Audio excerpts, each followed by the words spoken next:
অমলকান্তি আমার বন্ধু। স্কুলে আমরা একসঙ্গে পড়তাম। রোজ দেরি করে ক্লাসে আসতো, পড়া পারত না। শব্দরূপ জিজ্ঞেস করলে এমন অবাক হয়ে জানালার দিকে তাকিয়ে থাকতো যে দেখে ভারী কষ্ট হতো আমাদের। আমরা কেউ মাস্টার হতে চেয়েছিলাম, কেউ ডাক্তার, কেউ উকিল। অমলকান্তি সেসব কিছু হতে চায়নি। সে রোদ্দুর হতে চেয়েছিল।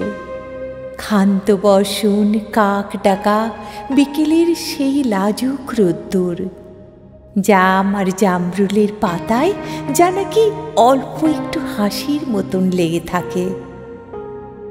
আমরা কেউ মাস্টার হয়েছি, কেউ ডাক্তার, কেউ উকিল।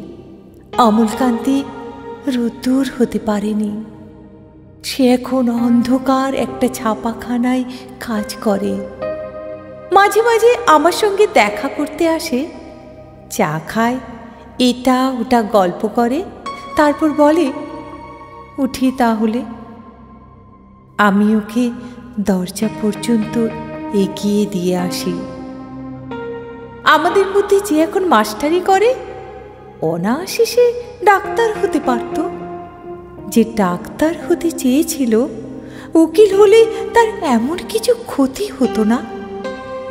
অথচ সকলেরই ইচ্ছে পূরণ হলো, এক অমলকান্তি ছাড়া। অমলকান্তি রোদ্দুর হতে পারেনি। সেই অমলকান্তি রোদ্দুরের কথা ভাবতে ভাবতে ভাবতে ভাবতে যে একদিন রোদ্দুর হয়ে যেতে চেয়েছিল।